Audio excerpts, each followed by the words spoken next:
প্রেম শব্দটা শুনতে যতটাই মধুর, ততটাই মধুর এর পুলক জাগানো স্বর্গীয় অনুভূতি। বর্ষণ সিক্ত গোলাপের পাপড়ির মতন কোমল আর সুবাসিত এর উপস্থিতি। হাসি, কান্না, সুখ, দুঃখের একটি সম্মিলিত রচনা। তবে কখনো কখনো এই চিরাচরিত ধরাছোঁয়ার গণ্ডির বাইরেও ঘটে যায় কতকগুলি অনভিপ্রেত ঘটনা। এরকমই অজানা অনুভূতির কাহিনী দিয়ে সাজানো ফিকশন স্টোরিজের সম্পূর্ণ ভিন্ন স্বাদের একটি নিবেদন, স্পর্শ, একটি অন্য প্রেমের গল্প। গল্পের লেখক শেখ ইমরান আলী। গল্পটি প্রথম প্রকাশিত হয় 2021 সালের অক্টোবর মাসে একটি অনলাইন পুস্তক প্রকাশনীতে। আমাদের আজকের এই গল্পের সূত্রধার ও গল্প পাঠে আমি চন্দনা। বিভিন্ন কণ্ঠ চরিত্রে বৈশাখী, অরিঞ্জয়, রাজলক্ষ্মী, মৌমিতা, উজ্জ্বল, বিপ্রতীপ, দেবব্রত ও ইমরান। পোস্টার ডিজাইন ও সমগ্র সম্পাদনা ইমরান। শুরু হচ্ছে স্পর্শ, একটি অন্য প্রেমের গল্প।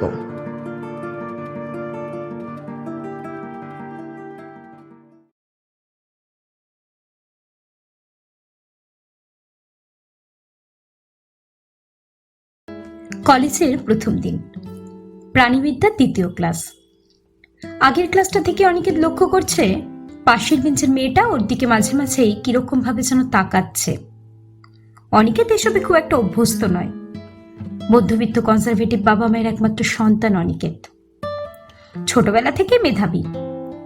গ্রামের স্কুলে এইচএসএ থার্ড হয়ে নিজের ইচ্ছাতেই কলকাতা নামী কলেজটাতে জুলজি নিয়ে ভর্তি হয়েছে সে।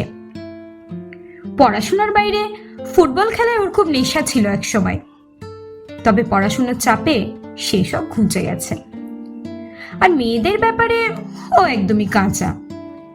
ওর হাই স্কুলের টিউশনের ব্যাচগুলো ছেলে মেয়েদের জন্য আলাদা হওয়ায় মেয়েদের সঙ্গে ইন্টারাকশনের খুব একটা সুযোগও পায়নি। তাই মেয়েদের নিয়ে একেবারেই কোনো গোপন আগ্রহ যে ওর নেই সেটা বলা ভুল। তবে সেটা খুব একটা প্রকাশ করে না অনিকেত, পাছে সবাই ওকে আনাড়ি মনে করে। মেয়েটা ওর দিকে তাকাচ্ছে বুঝতে পেরে অনিকেত ডান দিকে ওর ঘাটটা ঘোরালো। আশ্চর্য, মেয়েটার কোনো হেলদোল নেই, হ্যাংলার মতো ফ্যাল করে চেয়ে আছে। কোনো লজ্জা টজ্জা নেই নাকি? কি মেয়ে বাবা! মেয়েদের সম্বন্ধে আইডিয়া না থাকলেও এটুকু তো সবাই জানে যে মেয়েরাই বেশি লাজুক হয়। নাকি কলকাতার মেয়েদের লজ্জা টজ্জা একটু কম? তবে 20-22 জনের ক্লাসে আরও তো 6-7টা মেয়ে আছে, তারা তো কেউ এরকম ওর দিকে তাকাচ্ছে না। তাহলে এ কেন এরকম করছে? অনিকেতকে অন্যদিকে তাকাতে দেখে প্রফেসর বলে উঠলেন, Hey you, are you listening? What is your name? Aniket হকচকিয়ে গিয়ে উঠে দাঁড়াতে গেল। ওকে ঘাবড়ে যেতে দেখে প্রফেসর পুনরায় বললেন, না দাঁড়াতে হবে না, বসে বসেই বলো। কি নাম তোমার?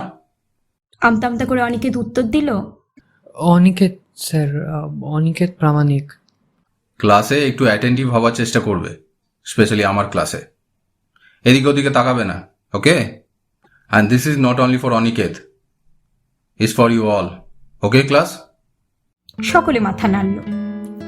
মেয়েটা এবার মাঝে মাঝে মুচকে হাসছে অনিকেতের দিকে তাকিয়ে। অনিকেত আবার একবার ওর দিকে তাকিয়ে আর ঘাড় ঘোরালো না। তবে ওর মনের কোনো এক কোণে সুপ্ত উৎফুল্লতার আবেগগুলো ওকে উত্তেজিত করে তুলল। পরদিন একটু তাড়াতাড়ি কলেজে চলে এলো অনিকেত। আসলে আগের দিনের ঘটনা ওকে খুবই বিচলিত করেছে। এর আগে কোনো মেয়ের কাছ থেকে ও কোনোদিন এতটা স্পেস পায়নি। আসলে পড়াশোনার বাইরে খেলাধুলা আর কখনো সখনো বন্ধুদের সঙ্গে আড্ডা মেরেই এতদিন ওর কেটেছে। মেয়েদের নিয়ে কোনো আলোচনায় ও কোনোদিন থাকেনি।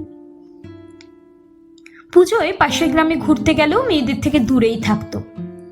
ওদের সঙ্গে কথা বলার বা কাছে যাওয়ার একটা সুপ্ত ইচ্ছা থাকলেও কোনোদিন সেটার বহিঃপ্রকাশ করতো না। আগের বার পূজার সময় একবার চেষ্টা করলেও বন্ধুদের হাসির খোরাক হয়েছিল সে, তাই আর দ্বিতীয়বার চেষ্টা করেনি, হয়তো লজ্জায়। না হলে হয়তো অপমানিত হওয়ার ভয়ে। তবে কালকের ঘটনা ও সারা রাতের ঘুম কেড়ে নিয়েছে। পাশ ফিরে বারবার চোখ বন্ধ করলেও ওর মেয়েটার কয়রা দুটো চোখ আর তাকিয়ে থাকাটাই চোখে চোখে ভেসেছে। আজ তাই তড়িঘড়ি ক্লাসে এসে উপস্থিত, কোন একটা অজানা খুশির অপেক্ষায়। বুকের মাঝখানটায় যেন হালকা গরম গরম ভাব, হৃৎপিণ্ডটা কিরকম যেন করছে, চোখ দুটো ভারী হয়ে আসছে, হয়তো ঘুম না হওয়ার জন্য। মেয়েটার অপেক্ষায় কোনো কিছুই আর ভালো লাগছে না। কখন আসবে ও? নামটাও জানা হয়নি কাল। এসব ভাবতে ভাবতেই বাদিকের কাঁধে একটা উষ্ণ ছোঁয়া পেল অনিকেত। কারো ওয়েট করছো? একটা মহিলা কণ্ঠে আর স্পর্শে হকচকিয়ে ঘাড় ঘুরিয়ে পেছনে তাকালো অনিকেত। কালকে সেই মেয়েটারই মোহিনী চোখ দুটো ওর দিকে তাকিয়ে রয়েছে। বেগুনি নেল পলিশ নখযুক্ত ওর দুধে ধোয়া নরম হাতটা অনিকেতের কাঁধে রাখা আছে। একরাশ উত্তেজনা আর আনন্দে হড়বড় করে সে বলতে গেল, আপনি মানে কোনো মানে নয়। এরপর একটা মুচকি হেসে পা হাতের তর্জনীটা হাওয়ায় বাঁকিয়ে পেছনের বেঞ্চের দিকে ইশারা করে মেয়েটা বলে উঠল, আমি ওখানটাই বসেছি। বলে কতকটা সিনেমার নায়িকাদের মতো ভাব করে ওর হালকা বাদামি চুলগুলো কানের পাশে সরাতে সরাতে পায়ের নুপুরগুলো বাজিয়ে লাস্টের আগের বেঞ্চটায় একটা কোণে গিয়ে বসলো। অনিকেত এই সম্মোহন থেকে নিজেকে বাঁচাতে পারল না। কিছুটা মন্ত্রমুগ্ধের মতোই সুরসুর করে মেয়েটার ঠিক পাশে এসে বসলো সে। মেয়েটা ব্যাগ থেকে কোনো একটা নোটস বের করে পড়ুয়া মেধাবী ছাত্রীদের মতো পাতা উল্টে কয়েকটা নির্দিষ্ট লাইনে টিক মারতে লাগলো। অনিকেত ওর দিকে তাকিয়েই থেকে গেল। ওর মখমলের কালো চুড়িদারের মধ্য থেকে দৃশ্যমান ফর্সা টুকটুকে শরীরটা থেকে কোনোভাবেই চোখ ফেরাতে পারছে না সে। বেলফুলের মতো কোনো একটা মিষ্টি অথচ তীক্ষ্ণ সুগন্ধ আসছে ওর গোটা শরীর থেকে। কলমের প্রত্যেকটা টিকের সঙ্গে ওর কানের ঝুমকোগুলো হালকা দুলে উঠছে। এবার নজর ঘুরিয়ে অনিকেতের দিকে তাকালো সে। ও হাই, সরি, কিছু মনে করো না। কাল একদম কিছু পড়তেই পারিনি, তাই ইম্পর্টেন্ট জায়গাগুলো টিক দিয়ে নিচ্ছিলাম। By the way, I am Monalisa. আমি অনিকেত, কাল শুনেছি। আর সিলেক্টেডদের লিস্টে তোমার নামই তো টপে ছিল। কি ঠিক বলছি তো? অনিকেত কিছুটা গদগদ হয়ে, না মানে এই আর কি। আপনি আবার আপনি? আমাকে কি মাসিমা লাগছে? বারবার আপনি আপনি। সরি, আসলে মেয়েদের সঙ্গে কথা বলায় অতটা অভ্যস্ত নই তো, তাই আর কি। My friends call me Mona, you can call me Liza. আচ্ছা লিসা, তুমি তুমি কোথায় থাকো? কেন বলো তো? আমার বাড়ি যাবে? অনিকেত কিছুটা ঘাবড়ে গেল। কি বলবে ভেবে পাচ্ছে না। না মানে এবার হাসতে হাসতে ডান হাতটা দিয়ে অনিকেতের হাঁটুর ওপর আলতো করে চাটি মেরে মোনালিসা বলতে লাগলো, আরে আই ওয়াজ জোকিং। এত ঘাবড়ে যাচ্ছ কেন? কলকাতায় নতুন বুঝি? বলতে পারো, আসলে এখানে বাবা বা মায়ের দিকের কোনো আত্মীয়ই নেই, তাই কলকাতায় আসা মানে সেই ছোটবেলায় দু একবার চিড়িয়াখানা আর জাদুঘর দেখতে আসা, আর এইচএসে দুবার এসেছিলাম ওই বই কিনতে কলেজ স্ট্রিটে। ব্যাস? হ্যাঁ, সেরকম বন্ধু বান্ধবও নেই এখানে। দাঁড়াও বাচ্চা, সবে তো এসেছো, সব হয়ে যাবে। আর আমি কি? তাহলে এতক্ষণ তোমার সঙ্গে বকছি কিসের জন্য? আমি বন্ধু নই? অনিকেত একদৃষ্টে চেয়ে থাকলো মোনালিসার দিকে, কিছু বলল না। মোনালিসা আবার বলে উঠল, চিন্তা করো না, আমার পাল্লায় পড়ে গেছো যখন আর তোমার রক্ষে নেই। কলকাতার অলি গলি চিনিয়ে দিয়ে একেবারে পকেট মার বানিয়ে ছাড়বো।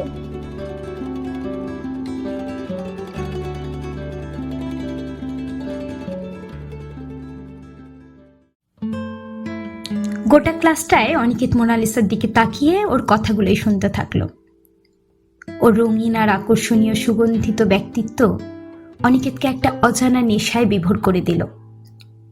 পরের ক্লাসটা ইকোলজির, তবে ইয়ারের প্রথম ক্লাস হওয়ায় প্রত্যেকের ইন্টারাকশন দিতে দিতেই কেটে গেল ক্লাসটা। মোনালিসা ছাড়াও আরও কয়েকটা মেয়ে নিজেদের পরিচয় দিল, তবে তাদের মধ্যে সেরকম একটা ব্যাপার ঠিক চোখে পড়ে না যেটা মোনালিসায় আছে। ওর চোখের গভীরতায় যেন অজানা অনেক অনেক রহস্য লুকিয়ে রয়েছে। সেগুলো জানবার তীব্র বাসনা হয় অনিকেতের। ওর দিকে তাকালেই কিরকম যেন একটা টান অনুভব করছে সে। প্রতিনিয়ত যতই সময় যাচ্ছে একটা আশ্চর্য বিষয় লক্ষ্য করলো অনিকেত। মেয়েটার প্রতি ও যতটা আগ্রহ দেখাচ্ছে অন্য ছেলেগুলো কিন্তু অতটা দেখাচ্ছে না। এরকম নয় যে ওদের ক্লাসের সকলে খুব পড়ুয়া, একটু একটু গল্প গুজব বা আড্ডা সবাই মারছে, মেয়েদের নিয়ে ফিসফাস হাসাহাসিও হচ্ছে, কিন্তু মোনালিসাকে নিয়ে কারো অতটা মাতামাতি নেই যতটা অনিকেত অনুভব করছে। তাহলে কি অনিকেত বড্ড হ্যাংলার মতো আচরণ করছে? না না, এত কম সময়ের মধ্যে না জেনে অচেনা একটা মেয়ের এতটা কাছে যাওয়া ঠিক নয়। কিন্তু কিভাবে নিজেকে সম্বরণ করবে সে? ওর উত্তেজনা প্রদায়ক আকর্ষণীয় অস্তিত্ব যেন কোনো অদৃশ্য শক্তি দিয়ে প্রতি মুহূর্তে ওর কাছে টানছে। ওর চোখের কাজল আর ঠোঁটের লালিমা যেন কিছু একটা বোঝায়। এই কোথায়? মোনালিসার চুটকির আওয়াজে সম্বিত ফিরল অনিকেতের। বলি কলেজ তো শেষ, বাড়ি টাড়ি যাওয়ার ইচ্ছা? ও শিট, একটা কথা তো একদম ভুলেই গেছি। কি ভুলে গেছো? এখানে কোথায় থাকছো? দমদম স্টেশনের কাছে একটা বয়েজ মেসে। গ্রেট, আমি নাগের বাজারে থাকি। চলো, তোমাকে যাওয়ার পথে ড্রপ করে দেব। আরে না না, ঠিক আছে ঠিক আছে, আমি বাস ধরে নেবক্ষণ। এটা কে রে? আজকালকার যুগে পেট্রোলের দাম বেড়ে গেছে, তারপর সর্বোপরি একটা মেয়ে লিফট দিচ্ছে। তারপর কিছুক্ষণ থেমে আবার মোনালিসা বলে উঠল, তুমি তাহলে বাসে চলে যাবে? ওকে, দ্যাটস ফাইন। না না, তুমি এত করে বলছো যখন। এরপর হাসতে হাসতে মোনালিসা বলে উঠল, আরে মেয়েরাও এত লজ্জা পায় না আজকাল, তুমি যা করছো। চলো। অনিকেত আস্তে করে একটা দীর্ঘশ্বাস ফেলল। আর একটু হলেই এত বড় একটা সুযোগ একেবারে কানের পাশ থেকে বেরিয়ে যাচ্ছিল। কিন্তু এই প্রথমবার সে স্কুটিতে একটা সমবয়সী মেয়ের সঙ্গে ট্রাভেল করবে, তাও আবার ড্রাইভার মোনালিসার মতো একটা মেয়ে। এটা ভেবেই অনিকেতের বুকের ভেতরে অলরেডি টাইফুন উঠে গিয়েছে। একটা লম্বা নিঃশ্বাস নিয়ে মাথাটাকে ঠান্ডা রাখার চেষ্টা করতে করতে কম্পিত পায়ে মোনালিসার পেছনে পেছনে গ্যারেজের দিকে এগিয়ে গেল সে। হেলমেটটা এগিয়ে দিয়ে স্কুটিটা স্টার্ট দিল মোনালিসা। হালকা গরম আর লম্বা পায়ের অনিকেত পাটা ঘুরিয়ে আস্তে করে ব্যাক সিটে চেপে বসলো। একটু সামনে এগিয়ে এসো। মাথাটা পেছনে ঘুরিয়ে মোনালিসা বলে উঠল। অনিকেত একটা ঢোক গিলে নিয়ে জিজ্ঞাসা করলো, আরো? হ্যাঁ, এবার ঠিক আছে। আসলে খুব পেছনে বসলে আমার ব্যালেন্স করতে অসুবিধা হয়। মোনালিসা গাড়ি চালাতে শুরু করলো। অনিকেত নির্দিষ্ট দূরত্ব বজায় রেখে স্কুটির সিটের পেছনের দিকটায় ধরে বসলো। কলেজের রাস্তা থেকে বেরিয়ে মৃদুমন্দ গতিতে স্কুটিটা চলতে লাগলো।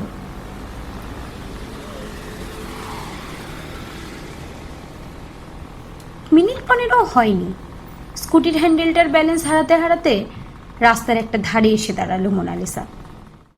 কিরকম যেন রাগে ফুঁসতে ফুঁসতে বলে উঠল, অনেক হয়েছে, নামও দেখি আমার গাড়ি থেকে, আর ভালো লাগছে না।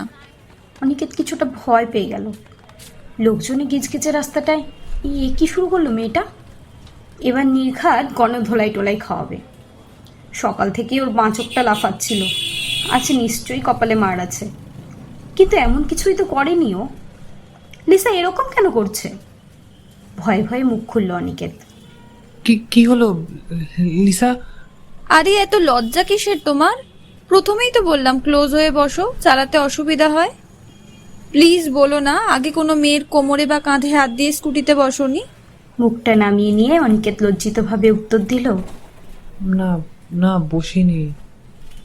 আচ্ছা, বসোনি তো আজ থেকে বসো। কোনো কিছু স্টার্ট করলে তবেই তো সেটা অভ্যেস হয়। নাও এবার ঠিক করে বসো, না হলে এমন জায়গায় ড্রপ করব যে কোনো বাসও পাবে না। মোনালিসার রাগের কারণটা বুঝতে পেরে অনিকেত মনে মনে হাসবে না উৎফুল্ল হবে বুঝতে পারল না। তবে না চাইতেই মোনালিসার একের পর এক এরকম মিষ্টি আক্রমণগুলো সে বেশ উপভোগী করতে লাগলো। কিছুটা এগিয়ে এসে ব্যাক সিটের পেছন থেকে হাত দুটো আস্তে আস্তে সামনে এনে কাঁপা কাঁপা হাতে মোনালিসার কোমরে আলতো করে ধরল অনিকেত। সঙ্গে সঙ্গেই ওর গোটা শরীরের মধ্যে যেন একটা হাই ভোল্টেজ তড়িৎ প্রবাহ বয়ে গেল। মোনালিসা আবার গাড়ি স্টার্ট করলো। এরকম দুদিনের পরিচয়ে এমন একটা মেয়ের এতটা কাছে এত তাড়াতাড়ি চলে আসবে বলে কোনোদিনই ভাবেনি অনিকেত। প্রবাহিত বাতাসের সঙ্গে মোনালিসার চুলের ফাঁক থেকে বয়ে আসা মিষ্ট বেলফুলের সুবাস আর সঙ্গে ওর কোমল স্পর্শ যেন অনিকেতকে পাগল করে তুলল। রীতিমতো আহত অবস্থা এখন অনিকেতের। তবে মোনালিসার মতো শহুরে মেয়ের কাছে এটা কোনো ব্যাপারই না। একেবারে সহজ সাধারণ ভাবেই ও ড্রাইভ করে চলছে। দেখতে দেখতেই ওদের স্কুটিটা দমদম স্টেশনের কাছে এসে উপস্থিত হলো। মোনালিসা গাড়ির স্পিড কমিয়ে জিজ্ঞাসা করলো, কোথায় তোমার মেস? অনিকেত আঙ্গুল দিয়ে ইশারা করে দেখিয়ে বলল, এই যে আরেকটু সামনে, এই গলিটা দিয়ে যেতে হয়। একটু এগিয়ে স্কুটিটা থামালো মোনালিসা। মাথার হেলমেটটা খুলে ওর সুবাসিত হালকা বাদামি চুলগুলো ছাড়তে ছাড়তে বলতে লাগলো মোনালিসা, কাল পরশু কলেজ ছুটি, পরশু রবিবার। আমি আর আমার স্কুটি দুজনেই ফ্রি আছি। কলকাতা ঘোরার ইচ্ছা হলে বলো, তবে তেলের দাম হাফ হাফ দিতে হবে। বলেই কান দুটো হালকা ঝাঁকিয়ে হাসতে লাগলো সে। ওর হাসির প্রতিটা মুহূর্তের সঙ্গে অনিকেতের ওর প্রতি আকর্ষণও দ্বিগুণ পরিমাণ বাড়তে লাগলো। অনিকেত নিষ্পলক ওর দিকে তাকিয়েই থেকে গেল। কি হলো, কিছু বললে না যে? মন হলে কল করো, টাটা। বলে স্কুটিটা ভোঁ করে স্টার্ট দিয়ে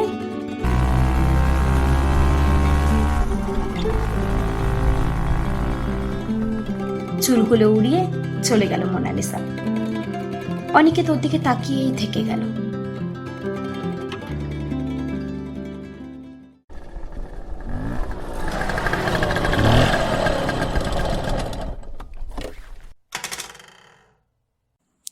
তোমার ড্রাইভিং লাইসেন্স বানিয়েছো? দমদম স্টেশনের কাছে ছেলেদের মেসের গলির বাইরে স্কুটিটা স্ট্যান্ড করে নামতে নামতে বলে উঠল মোনালিসা, আজ রবিবার। মোনালিসার কলকাতার ঘোরার প্রস্তাবে রাজি হয়ে শুক্রবার রাতেই তড়িঘড়ি ফোন করে অনিকেত, পাছে ওর প্ল্যান আবার না পাল্টে যায়। পরশু রাত থেকেই তাই ঘুম নেই অনিকেতের চোখে। বিনিদ্র চোখে আকুল ভাবে অপেক্ষা করছিল আজকের দিনটা। কখনো আবার মোনালিসাকে দেখতে পাবে, ওর কোমল স্পর্শ আর মধুর সুগন্ধির সান্নিধ্যে আবার কখনো হারিয়ে যেতে পারবে। এসব ভাবতে ভাবতেই কাটিয়েছে পাহাড় প্রতিম দুটো রাত। আজ ওর অপেক্ষা শেষ।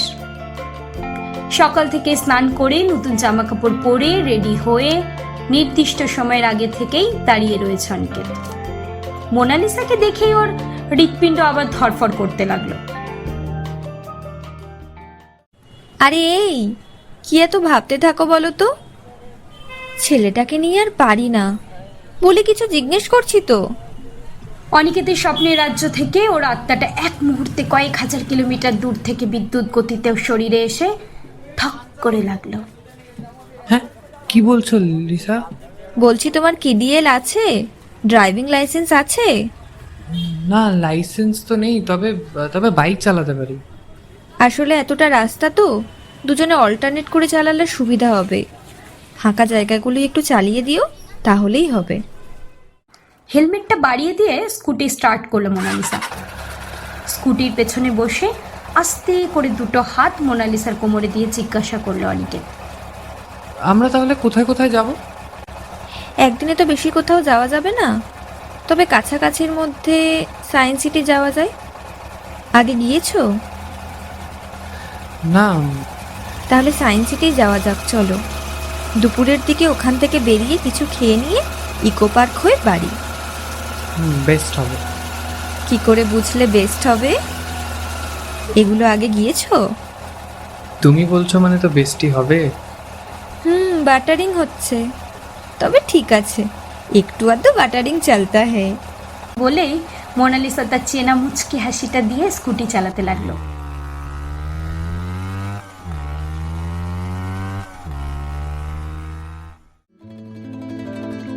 গতরাতে জমিয়ে বৃষ্টি হওয়ায় ওয়েদারটা বেশ ঠান্ডা। কানের পাশ দিয়ে বয়ে যাওয়া হালকা ঠান্ডা হাওয়াটা বেশ ভালোই লাগছে অনিকেতের। তবে আজ মোনালিসার কোমরে হাত দিয়ে যেতে খুব একটা লজ্জা বোধ হচ্ছে না ওর। আজ ওর পরনে গোলাপি আর সাদায় ফুল ছাপা চুড়িদার, ডান হাতে ভর্তি অক্সিডাইজ মেটালের চুড়ি আর বালা। ওর হালকা ব্রাউন চুলের ফাঁক থেকে দোদুল্যমান মেটালের ঝুমকোগুলো স্কুটির পেছন সিট থেকে মাঝে মাঝে দেখতে দেখতে চলল অনিকেত। স্কুটির চাকা রাস্তার বাম্পারে আর খালে পড়ে লাফানোর সঙ্গেই নিজের অজান্তে কিছুটা এগিয়ে যায় অনিকেত, আবার নিচে থেকে পিছিয়ে আসে। পাছে মোনালিসা কিছু মনে করে। যতই ফ্র্যাঙ্ক হোক, মোনালিসা একটা মেয়ে, ওর সম্মানহানি যাতে না হয় সেদিকে সজাগ থাকতে হবে ওকে। কিন্তু ওর এই মনমোহিনী মায়াজালের বন্ধনে না জড়িয়ে নিজেকে আটকে রাখা খুবই কঠিন হয়ে পড়ছে অনিকেতের পক্ষে। গাড়ি যতই যাচ্ছে ততই যেন কাছাকাছি চলে আসছে ওরা দুজনে। মোনালিসার সামনে থেকে বিভিন্ন রকমের তথ্য দিতে দিতে ও সারা দুনিয়ার কথা বলতে বলতে গেলেও অনিকেতের মুখ থেকে শুধু হ্যাঁ আর হুঁই বেরোচ্ছে। ও আসলে মত্ত হয়ে রয়েছে একটা অজানা নেশার সন্ধানে। মোনালিসার শরীরের সুগন্ধটার সঙ্গে আস্তে আস্তে যেন পরিচিত হয়ে পড়ছে অনিকেত। ওর ঘাড়ের পাশ থেকে আসা পাগল করে দেওয়া বেলফুল পারফিউমে নাক রাখা থেকে শত চেষ্টা করেও নিজেকে আটকাতে পারছে না অনিকেত। সময়ের সাথে সাথে হাত দুটো দিয়ে যেন আরো শক্ত করে দিতে ইচ্ছে করছে বাঁধনটা। কিসের জন্য যেন একবার ঘাড় ঘুরিয়ে অনিকেতকে আর চোখে দেখে নিল মোনালিসা। আবার সেই চেনা মুচকি হাসিটা দিয়ে গাড়ি চালাতে লাগলো। এক মুহূর্তেই ওর রহস্যময়ী কয়রা চোখটা দেখে নিল অনিকেত, সঙ্গে ওর সাথে মানানসই আইলাইনারটাও।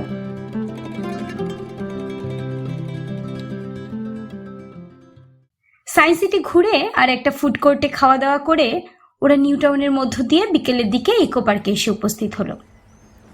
বিকেলের পড়ন্ত রোদের ফালি মোনালিসার চুলগুলো ছুঁয়ে যেন আরও কিছুটা সোনালি করে তুলছে। ঝিলের ধারের পাথরের রাস্তাগুলোয় হাঁটতে হাঁটতে ও মাঝে মাঝে অনিকেতের দিকে যখন তাকাচ্ছে, ওর চোখগুলো যেন নীল রঙের মতো স্বচ্ছ হয়ে উঠছে। কেমন লাগছে? হাঁটতে হাঁটতে প্রশ্ন করল মোনালিসা। অনিকেত কিছুটা নেশাগ্রস্ত অবস্থা কাটিয়ে একটু ভেবে উত্তর দিল, ভালোই। আসলে আমি খুবই ভাগ্যবান, জানো তো। কেন? না মানে এই যে তোমার মতো একটা মেয়ের সঙ্গে কলকাতার মতো বড় শহরে কোনোদিন ভাবতেও পারিনি। আমার মতো মানে? তুমি কি আমার মুখে তোমার তারিফ শুনে খুশি হবে? তারিফ শুনতে কোন মেয়েই না পছন্দ করে, তবে আমি সেরকম নই। অবশ্যই যুক্তিসঙ্গত হতে হবে। মৃদু হেসে কিছু না বলে এগিয়ে চলল অনিকেত। নিজের ভাবনাগুলোকে কিভাবে ভাষায় ফুটিয়ে তুলবে সেটাই ভাবতে লাগলো। মোনালিসা বলে উঠল, কি হলো, বললে না যে? না মানে ভাবছি কোথা থেকে শুরু করব। অনিকেতের কথা শুনে মোনালিসা জোরে হেসে উঠল। কি হলো, হাসছো কেন? হাসি থামাতে থামাতে অনিকেতের হাত ঘড়ির ওপর কবজির অংশটা ধরে কিছুটা শান্তভাবে বলল মোনালিসা, মাঝে মাঝে অত ভেবে না বললেও চলে বাবু। সামনের মানুষটা তোমাকে কতটা বুঝছে সেটাও কখনো সখনো যাচাই করে নেওয়া ভালো। কিন্তু সামনের মানুষটার কাছ থেকে প্রয়োজনের অতিরিক্ত পাওনার আশা রাখাও তো ঠিক নয়, তাই না? এবার সেই চেনা মুচকি হাসিটা দিয়ে ওর ব্রাউন চুলগুলো কানের কাছে গুজে দিয়ে বলতে লাগলো মোনালিসা, পৃথিবীতে বিশ্বাস বলে একটা জিনিস আছে, সেটা কোনো মানুষের উপরই হোক অথবা ঈশ্বরের উপরই হোক, কভি কভি উস পে ছোড়না পড়তা হে ডিয়ার। মোনালিসার উৎফুল্লতা অনিকেতের মধ্যে কেমন যেন একটা শান্তির উদ্রেক করে। ওকে হাসতে দেখলে অতীত, বর্তমান, ভবিষ্যৎ সব কিছুই যেন মিথ্যা মনে হয় ওর। হাসতে হাসতে ও যখন অনিকেতের দিকে তাকায়, অনিকেতের যেন সব পাওয়া হয়ে যায়। ওরা হাঁটতে হাঁটতে 7 ওয়ান্ডার্সের কাছে চলে এলো। অনিকেতের কাঁধে হাত দিয়ে মোনালিসা বলল, চলো, কলকাতার মধ্যেই তোমাকে পৃথিবীর 7টা আশ্চর্য দেখিয়ে দিই। এরপর ওরা একে একে 7 ওয়ান্ডার্সের রেপ্লিকাগুলোর দিকে এগিয়ে গেল। ওরা একে সমস্ত দর্শনীয় জিনিসগুলো দেখে সন্ধ্যার দিকে ঝিলের ধারের একটা বেঞ্চে এসে বসলো। সন্ধ্যার হালকা হিমেল হাওয়ার স্পর্শ ওদের শরীরে ছুঁয়ে যেতে লাগলো। ঝিলে জলের দিকে তাকিয়ে অনিকেত বলে উঠল, তোমার সঙ্গে কাটানো আজকের দিনটা আমার চিরজীবন মনে থাকবে, মরার আগে পর্যন্ত। আমি নিশ্চয়ই গত জন্মে কোনো বড় পুণ্য কাজ করেছিলাম যে না চাইতেই তোমার মতো এত ভালো একজন বন্ধু পেলাম। গুরু, এবার কিন্তু বাড়াবাড়ি হয়ে যাচ্ছে। এত বাটারিং ঠিক নয়, আমার ভয় হচ্ছে। পেট্রোলের দামটা দেবে তো? অনিকেত আর মোনালিসা দুজনেই একসাথে হেসে উঠল।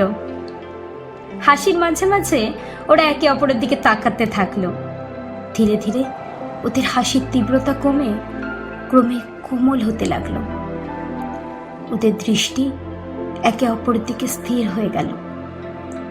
অনিকেত মোনালিসার সবুজাভ চোখে তাকিয়ে যেন হারিয়ে যেতে লাগলো মহাসাগরের গভীরতায়। নিজের অজান্তেই ওর হাতটা কখন মোনালিসার কাঁধে চলে গেল।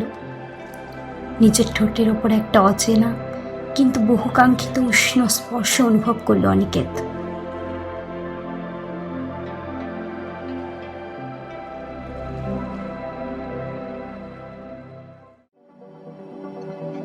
মুহূর্তের মধ্যে আকাশ পাতাল দিক বিদিক জ্ঞান শূন্য হয়ে গেল সে। একটা মোহময় স্বর্গীয় অনুভূতি যেন আঁকড়ে ধরল ওকে। মুহূর্তটা কতক্ষণ স্থায়ী ছিল সেটা হুঁশ নেই অনিকেতের। একটা ধাক্কায় সম্বিত ফিরে পেল ও। বেঞ্চটা থেকে উঠে গিয়ে সামনের দিকে ল্যাম্পপোস্টের কাছে উল্টো দিকে মুখ করে দাঁড়িয়ে রয়েছে মোনালিসা। ওর নিঃশ্বাস খুব ঘন ঘন পড়ছে। ও ডান হাতের আঙুলগুলো শক্তির সঙ্গে যেন একে অপরকে চটকাচ্ছে।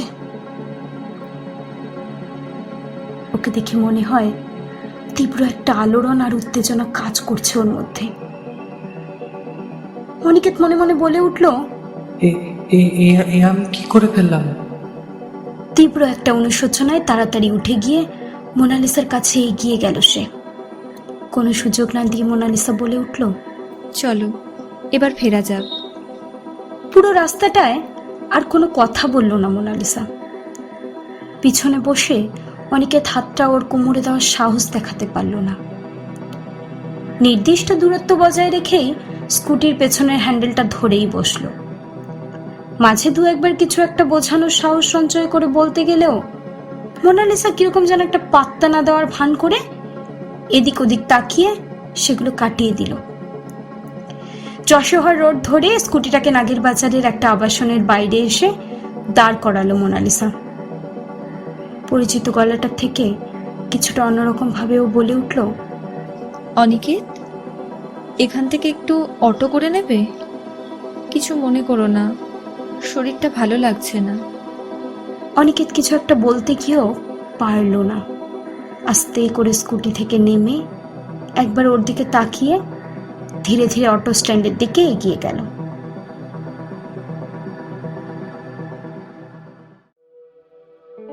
আজ 3 দিন হলো মোনালিসা কলেজে আসছে না। সেই যে অনিকেতের সঙ্গে বেরিয়েছিল, তারপর থেকে ওর কোনো পাত্তা নেই, ফোনটাও ধরছে না।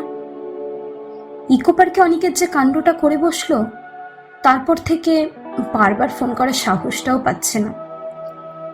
একবার অবশ্য কে যেন একটা ধরেছিল ফোনটা, সমবয়সী কোনো মেয়ের গলা পাওয়া গিয়েছিল। ও এখন ঘুমোচ্ছে বলেই ফোনটাকে রেখে দিয়েছিল। তারপর 3 দিন কলেজে এসে ওকে দেখতে না পেয়ে অনিকেতেরও অবস্থা খারাপ। মনে মনে বারবারই সে নিজেকে শুধু দোষারোপ করতে থাকে। কেন যে সেদিন নিজেকে আটকাতে পারলো না। এতদিন পর মোনালিসার মতো একজনের সঙ্গ পেয়েও সে কি সেটা হারিয়ে ফেলবে? এতটুকু সম্বরণ করা গেল না নিজেকে। সকাল থেকে না পেরে 3-4 বার ফোনও করেছে সে, কিন্তু মোনালিসা ফোন তোলেনি, কল ব্যাকও করেনি। কি যে হলো মেয়েটার কিছু বুঝতে পারছে না অনিকেত।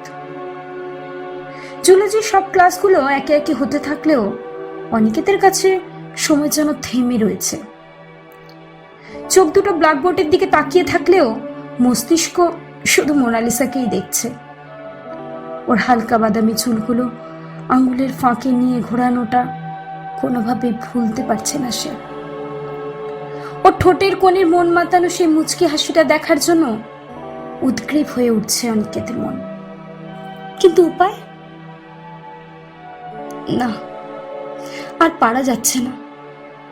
মোনালিসার সঙ্গে দেখা করতেই হবে। ক্লাস শেষ হলে ওর সঙ্গে যেমন করেই হোক গিয়ে দেখা করবে বলে ঠিক করলো অনিকেত। কলেজ শেষে মেসে ফিরে ফ্রেশ হয়ে কিছু না খেয়ে বেরিয়ে পড়ল সে। দূরত্বটা অতি অল্প হলেও কিসের জন্য যেন একটা সংকোচ অনিকেতকে আটকাচ্ছিল এই 3 দিন। তবে আর নয়, সংকোচের আর কোনো লেশমাত্র থাকাও যেন অপরাধ। অটো থেকে নেমে মোড় থেকে কিছুটা এগিয়ে গিয়ে একটা গলির মধ্যেই ওর ফ্ল্যাটটা। কি যেন নাম বলেছিল আবাসনটার? সায়েন্স সিটিতে কথার ফাঁকে একবার বলেছিল মোনালিসা। অনিকেতের মনে পড়ল, হ্যাঁ, প্রফুল্ল নিকেতন।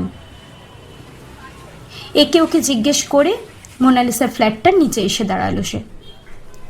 2nd ফ্লোরে থাকে বলেছিল। নিচে দাঁড়িয়ে কি করবে ভাবতে থাকলো অনিকেত। চেঁচিয়ে ডাকবে? না না, একটা মেয়ের নাম ধরেও ভেবে চেঁচিয়ে ডাকলে কে কি মনে করবে আবার? না, 2nd ফ্লোরে গিয়ে খোঁজাটাই ঠিক মনে করলো সে। সিঁড়িতে ওঠার জন্য একটা পা বাড়াতেই পেছন থেকে একটা কর্কশ গলা ডেকে উঠল, কোথায় যাবে? অনিকেত পেছন ফিরে দেখলো কোমরে হাত দিয়ে মাঝবয়সী একটা সিকিউরিটি গার্ড থুতনিটা তুলে ভুরু কুচকে দাঁড়িয়ে রয়েছে। আমতা আমতা করে অনিকেত বলল, মোনালিসা এই ফ্ল্যাটেই থাকে? হ্যাঁ, কি দরকার? আমি ওর বন্ধু, কদিন কলেজ আসেনি, শরীরটা বোধহয় খারাপ, তাই দেখা করতে এসেছি। ও, তবে ওর তো কোনো বন্ধু নেই। মোনালিসা মামনির জন্য কোনোদিন তো কাউকে আসতে দেখিনি। রিম্পি মামনির বাড়ির লোক আসে মাঝে মাঝে। রিম্পি? রিম্পি কে? ওর রুমমেট। যা বাবা, এই যে বললে বন্ধু, এটা বলেনি।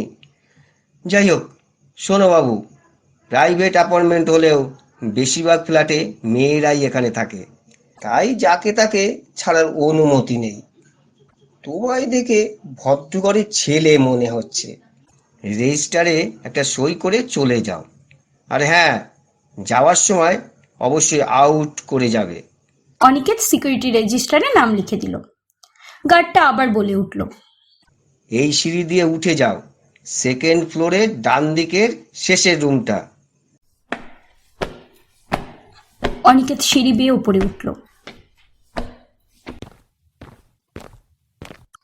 সিকিউরিটির কথা মতো 2nd ফ্লোরের ডান দিকের একদম শেষের রুমটার সামনে গিয়ে দাঁড়ালো। দরজাটা ঠোকার আগে একটু থামলো। বুকটা রীতিমতো ধরফর করছে ওর। এর আগে কোনোদিন এভাবে কোনো মেয়ের সাথে দেখা করতে যায়নি সে, তাও আবার ও রুমে। জামাটা চুলটা একটু ঠিক করে নিয়ে একটা নিঃশব্দে ঢোক গিলে নিয়ে দরজায় টোকা দিল। এরপর আবার একবার। বুকের ভেতর আবার কিরকম যেন একটা গরম গরম ভাব চলে আসছে উত্তেজনার চোটে। ভেতর থেকে একটা আবছা পায়ের আওয়াজ এলো। দরজা খোলার আওয়াজ। অনিকেত তার সমস্ত উৎসাহ এক জায়গায় এনে আবার মোনালিসাকে দেখতে পাওয়ার আনন্দে উৎসুকভাবে তাকিয়ে রইল। কাকে চাই? একটা অচেনা গলায় সাময়িক ভ্রম কাটল অনিকেতের। দরজাটা হালকা ফাঁক করে নাইট ড্রেস পরে চশমা চোখে মোনালিসা বয়সী একটা মেয়ে উকি দিচ্ছে। মোনালিসা এখানেই থাকে? হ্যাঁ, কিন্তু তুমি কে? ওর বন্ধু, কলেজে একসাথে পড়ি, একটু ডেকে দেওয়া যাবে? অনিকেতকে ওপর থেকে নিচ পর্যন্ত একবার দেখে নিয়ে ডান হাতে তর্জনী দিয়ে চশমাটা নাকের ওপর ঠেলে দিয়ে মেয়েটা বলে উঠল, দাঁড়াও, ডেকে দিচ্ছি। এই বলে দরজাটা ভেজিয়ে মেয়েটা ভেতরে চলে গেল। অনিকেত নিবিষ্ট চিত্তে অপেক্ষা করতে থাকলো। কিছুক্ষণ পর একটা নুপুরের মৃদু আওয়াজ আসতে লাগলো ভেতর থেকে। অনিকেতের কান জেগে উঠল। এটা নিশ্চয়ই মোনালিসা। উত্তেজনায় ওর মধ্যে যেন তোলপাড় শুরু হয়ে গেল। উৎসুক নয়নে চেয়ে রইল দরজার দিকে।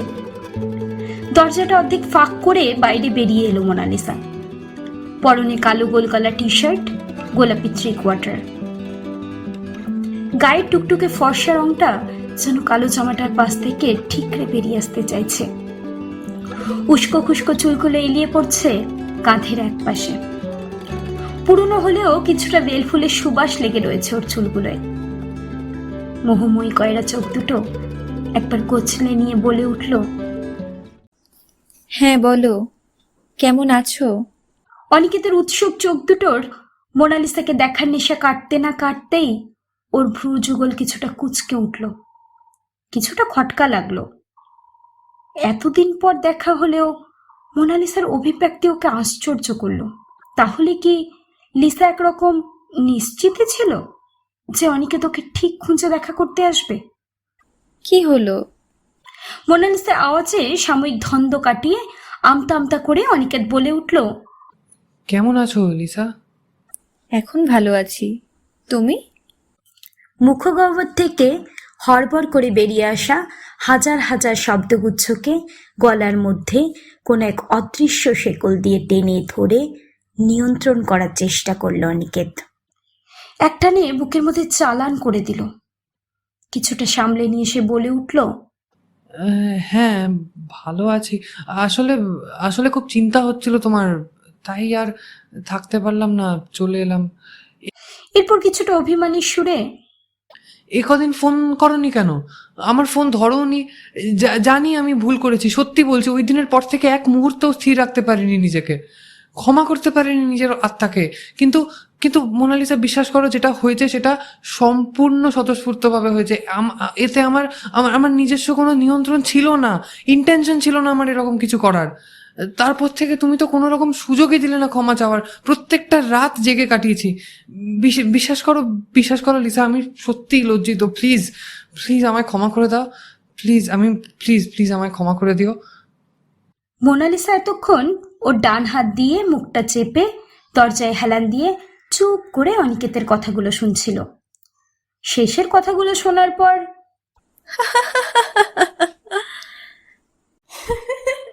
হো হো করে হেসে উঠল সে। হাসতে হাসতে ও শরীর সামনে নুয়ে পড়ল। অনিকেত জিজ্ঞেস করলো, কি হলো? হাসছো কেন? আরে পাগল, উফ কি বলি। কি হলো বলবে তো? আমি ভুল কিছু বললাম? আরে না, বোকা কোথাকার, উফ।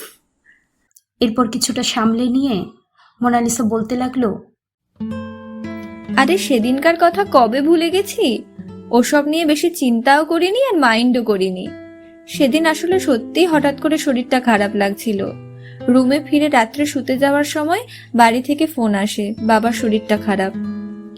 পরদিন সকালে করিডোর দিয়ে যাওয়ার সময় ফোনটা হাত থেকে সোজা নিচে, আর কি 3 তলা থেকে নিচে পড়ে একেবারে কোমায় চলে গেল। রিম্পিকে ফোনটা দিয়ে গেলাম সারানোর জন্য, আর সিমটা খুলে চালু রাখতে বলেছিলাম ওর ফোনে লাগিয়ে। আমাকে কেউ খুঁজলে ঘুমুচ্ছে বলতে বলেছিলাম। এই তো আজ সকালেই ফিরলাম। কথাগুলো শুনে অনিকেতের মধ্যে একটা মিশ্র প্রতিক্রিয়া সৃষ্টি হলো। একদিকে মোনালিসা রেগে না থাকার জন্য যেমন উৎফুল্ল হলো, তেমনি অন্যদিকে মনের আবেগগুলো চেপে রাখতে না পারার জন্য কিছুটা লজ্জিতও হলো। উদ্বিগ্নতার চোটে মনের সমস্ত গোপন অনুভূতিগুলো সে অনেকটাই খোলসা করে বসেছে। তবে করলেই বাকি, অন্য কারোর কাছে তো করেনি। মুখ ফুটে কিছু না বলতে পারলেও ইদানিং কেন যেন ওর লিসাকে খুব আপন মনে হয়, খুব কাছের মনে হয়। তবে লিসারও কি এরকমই কিছু মনে হয়? আবার সেই চেনা মুচকি হাসিটা দিয়ে হালকা গলায় লিসা বলে উঠল, তবে একটা কথা খুব মনে লেগেছে, এই পৃথিবীতে বাবা মা ছাড়াও অন্য কোনো তৃতীয় ব্যক্তি যে আমার জন্য এতটা চিন্তা করবে তা কোনোদিন ভাবিনি। বলে মোনালিসা তার মনোমুগ্ধকর চোখ দুটো দিয়ে অনিকেতের দিকে অপলক কিছুক্ষণ তাকিয়ে থাকলো। অনিকেত লিসার দিকে তাকিয়ে রইল। ওরা দুজনেই একে অপরের চোখের দরজা দিয়ে মনের গভীরে প্রবেশ করে একে অপরকে কিছু একটা বোঝানোর চেষ্টা করলো, যেটা সবসময় মুখে বলা যায় না, বা হয়তো বলতে হয় না, শুধু অনুভব করতে হয়।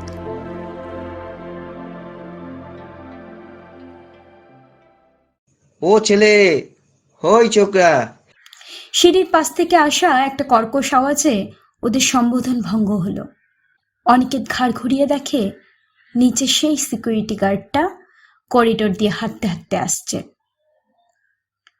ওদের দুজনের কাছে এগিয়ে এসে গার্ডটা বলতে লাগলো, যাক, না ঠিক আছে। না, কি বলো তো ছেলে, গার্লস মেস তো, তাই একটু খেয়াল রাখতে হয়। কিছু হলে সবাই তো আবার আমাকে নিয়েই টানাটানি করে। বয়স হয়েছে, এই বয়সে চাকরি খোয়ালে খেয়েই বুড়োকে আবার চাকরি দেবে বলো দেখি? আর হ্যাঁ, তুমি আবার কিছু মনে টনে করনি যেন, মোনা দিদি ভাই। মোনালিসা কিছুটা বিরক্তির সুরে বলল, না না রমেন কাকু, কিছু মনে করিনি। তবে তোমার টাইমিংটা মানতে হবে বস, একেবারে ফেলু মিত্তিরের মতো এন্ট্রি মেরেছো। জিও। হ্যাঁ হ্যাঁ, কি যে বলো মা। ঠিক আছে, তোমরা কথা বলো, আমি নিচে যাই। আরে না না, তুমি দাঁড়াও, আমাদের সঙ্গে কথা বলো। আরে আরে, কোথায় যাচ্ছো ও কাকু? যা। দুজনেই একসঙ্গে হেসে উঠল। অনিকেত বলে উঠল, আজ তাহলে আসি, কাল কলেজে আসবে তো? মোনালিসা একটা শান্ত হাসি দিয়ে মাথাটা নাড়ল। অনিকেত হাত নেড়ে বিদায় জানিয়ে আস্তে আস্তে সিঁড়ি দিয়ে নিচে নেমে গেল। অনিকেত চলে যাওয়ার কিছুক্ষণ পরও মোনালিসা দরজায় দাঁড়িয়ে থেকে গেল। হঠাৎ করেই ওর মনটা কোনো একটা কারণে উদাস হয়ে গেল। আকাশের দিকে তাকিয়ে চোখের কোণে পঞ্জীভূত এক ফোঁটা অশ্রু মুছে ফেলল সবার অলক্ষ্যে।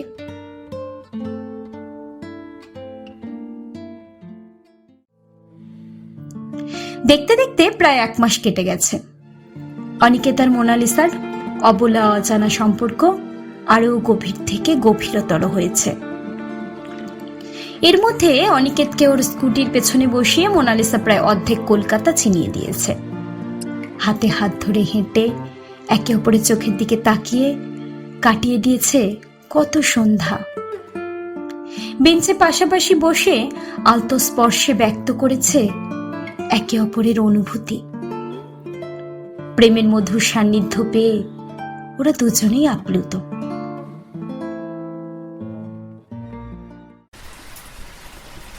এরকমই এক ঘনঘোর মেঘ আর তুমুল বৃষ্টির দিনে কলেজ শেষে অনিকেতের ফোনটা বেজে উঠল।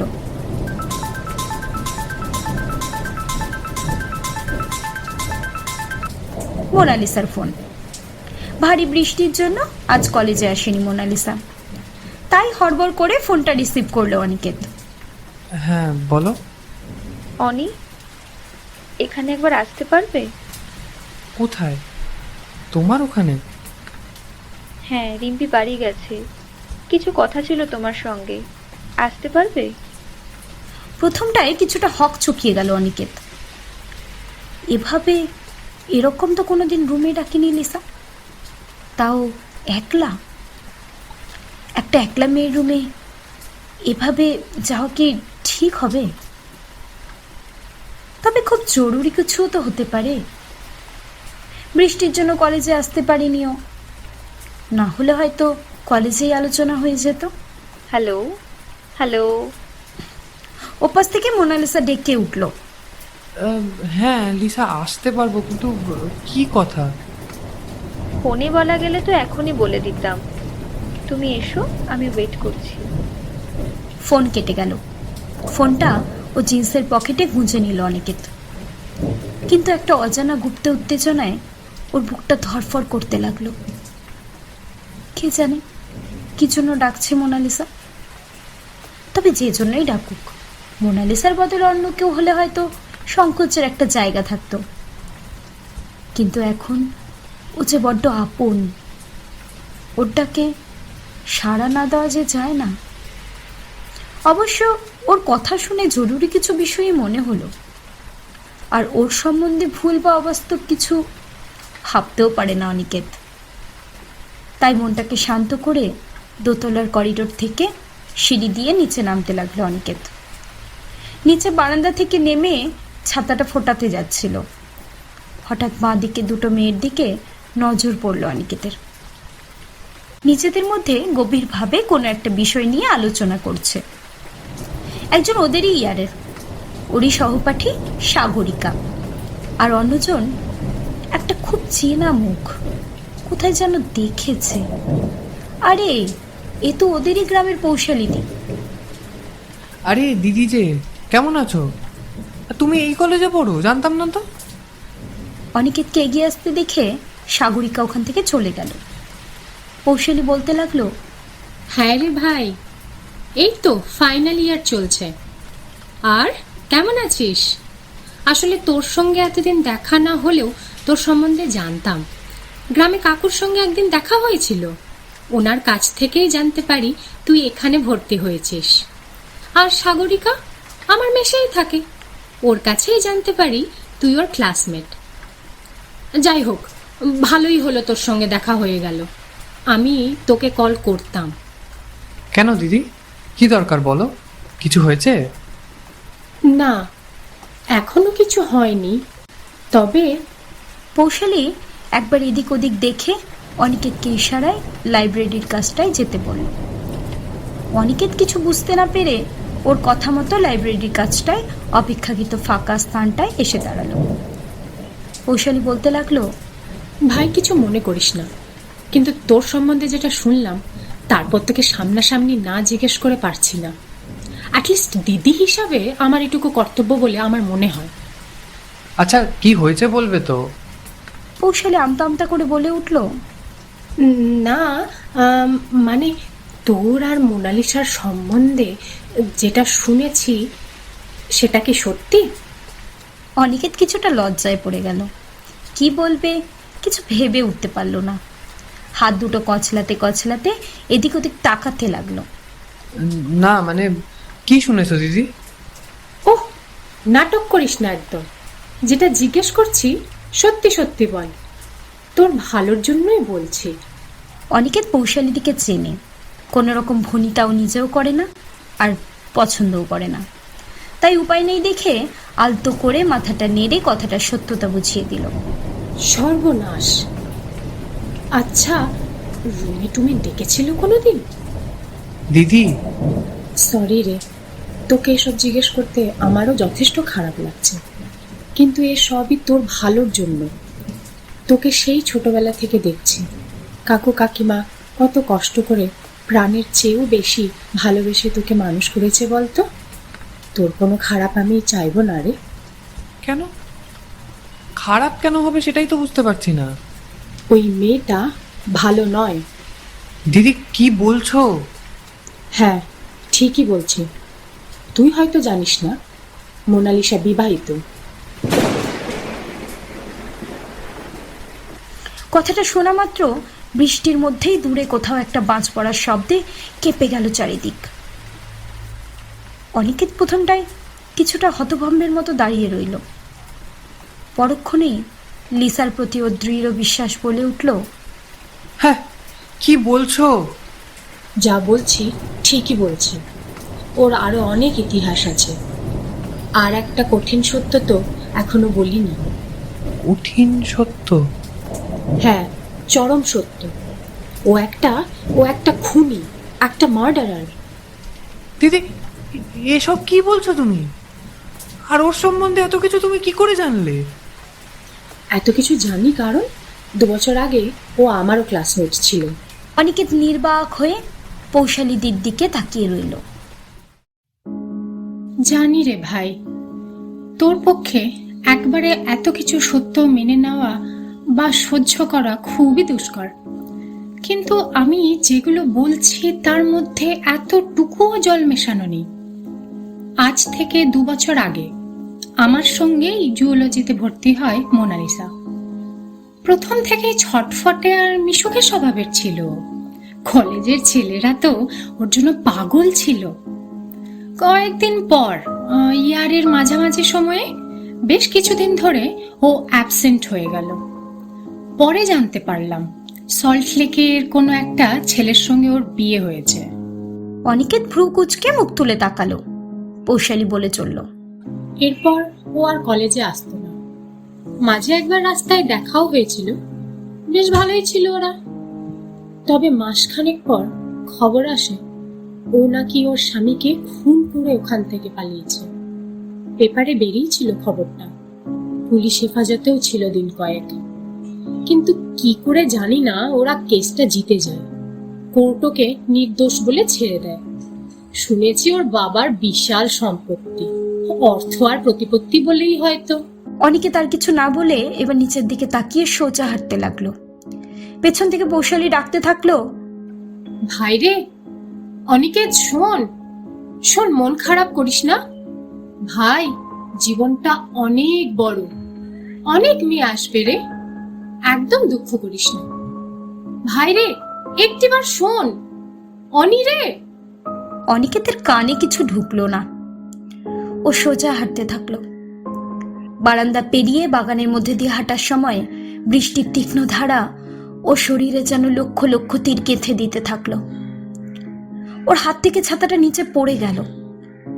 আকাশের দিকে তাকিয়ে সেই লক্ষ লক্ষ তীব্র বাণ বৃষ্টির কাছে নিজেকে সমর্পিত করে দিল সে। মোনালিসার প্রতি ওর সমস্ত প্রেম আর সাজানো সমস্ত স্বপ্ন যেন এক নিমেষে ভেঙে চুরমার হয়ে মিশে গেল পায়ের নিচের বয়ে যাওয়া বৃষ্টির ধারার সঙ্গে। মনে হলো যদি একটিবার ঈশ্বরকে সামনে পেত, জিজ্ঞেস করতো পা জড়িয়ে ধরে, কেন এমন হলো ওর সাথে? ও তো কোনোদিন কারো ক্ষতি করেনি, ইচ্ছাও করেনি। তাহলে তাহলে কেন এমন হলো ঈশ্বর? কেন এমন হলো?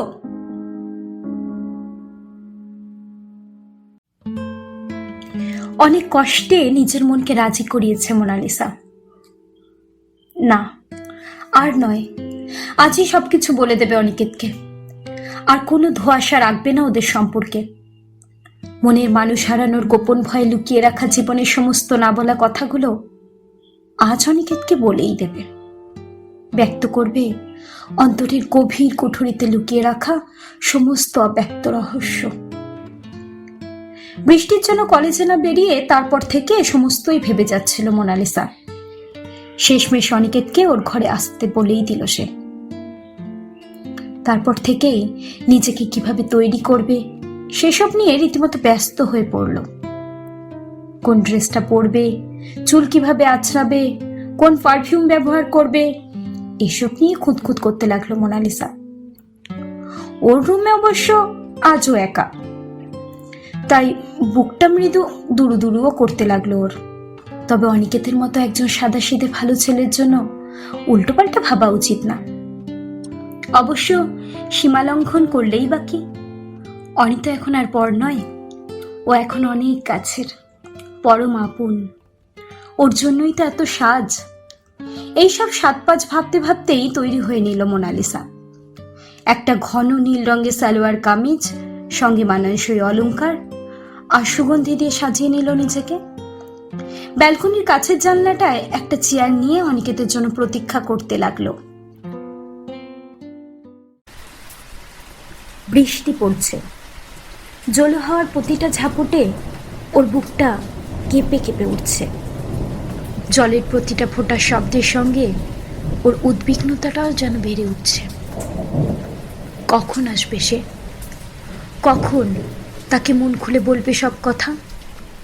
কখন ওকে আপন করে নেবে ওর পরম স্পর্শে? এভাবে অপেক্ষা করতে করতে টেবিলে মাথা হেলিয়ে কখন যে ঘুমিয়ে পড়েছে মোনালিসা ওর খেয়াল নেই। বিকেল গড়িয়ে সন্ধ্যা হচ্ছে। একটা বিদ্যুতের ঝলকারিতে হঠাৎ জেগে উঠল সে। ঘড়িতে তাকিয়ে দেখলো সন্ধ্যা 6:30। কি ব্যাপার, এখনো এলো না কেন অনিকেত? ওকে ফোন করে প্রায় 3-4 ঘন্টা হয়ে গেছে। এতক্ষণ তো চলে আসার কথা ওর। আর কথা দিয়ে কথা না রাখার মতো ছেলে ও নয়। নিশ্চয়ই কোথাও আটকে পড়েছে। তবে সেরকম হলে একবার নিশ্চয়ই ফোন করতো। এইসব ভাবতে ভাবতেই অনিকেতকে ফোন ডায়াল করলো মোনালিসা। Switch off. আবার কল করলো, সুইচ অফ। বুকের মধ্যে সমস্ত আবেগ আর উত্তেজনা কিছুটা স্তিমিত হয়ে এলো মোনালিসার। কি হলো ওর? কোনো অসুবিধা হলে তো ফোন করতে পারতো একবার। ফোনটাও সুইচ অফ। কি ব্যাপার, কিছুই বোঝা যাচ্ছে না। কিছু না পেরে আবার অপেক্ষা করতে লাগলো মোনালিসা। অনিকেতের চিন্তা থেকে ফোনের সোশ্যাল সাইটগুলোর মধ্যে নিজের ধ্যানটাকে সরিয়ে আনার চেষ্টা করলো কিছুক্ষণ। একটা ম্যাগাজিন নিয়েও নাড়াচাড়া করতে থাকলো। চুলটাকে আরেকবার ছেড়ে নিল। কিন্তু এখনো আসছে না অনিকেত। কি হয়েছে ওর? ওর কোনো বিপদ হলো না তো? একটা চাপা আতঙ্ক হঠাৎ গ্রাস করতে লাগলো ওকে। কিন্তু উপায় কি ওর সঙ্গে যোগাযোগ করার? ফোনটাও তো বন্ধ করে রেখেছে। বুকের মধ্যে হঠাৎ কিরম যেন একটা নাছোড় বাঁধা উদ্বেগ তোলপাড় করতে লাগলো মোনালিসার। রুম থেকে বাইরে বেরিয়ে বিল্ডিংয়ের নিচে নেমে ওই বৃষ্টির মধ্যেই স্কুটিতে স্টার্ট দিল।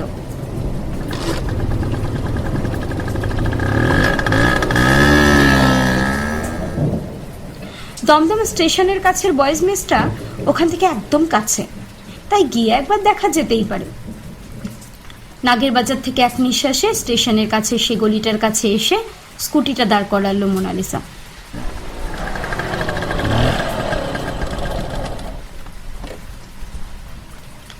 এগিয়ে গিয়ে চওড়া গলিটার মধ্যে প্রবেশ করলো।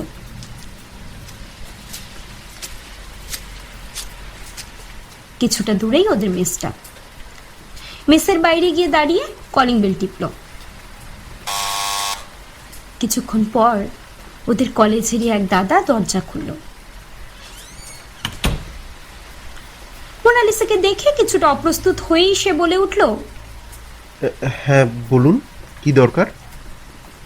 আচ্ছা, অনিকেত আছে? একবার ওকে ডেকে দেওয়া যাবে? অনিকেত তো বোধহয় এখনো ফেরেনি। দাঁড়ান, তাও একবার দেখে নিয়ে বলছি। কিছুক্ষণ পরে ফিরে এসে আবার বলল, হ্যাঁ ঠিকই বলেছিলাম, সেই যে কলেজে বেরিয়েছিল তারপর আর ফেরেনি। অবশ্য এতক্ষণে তোর ফিরে আসার কথা। মোনালিসার বুকের মধ্যেটায় ছ্যাত করে উঠল। এখনো ফেরেনি? না, তবে ফিরে আসবে হয়তো কিছুক্ষণের মধ্যেই। সাধারণত তো ও এত দেরি করে না। আজ বৃষ্টির জন্য হয়তো কোথাও আটকে গেছে।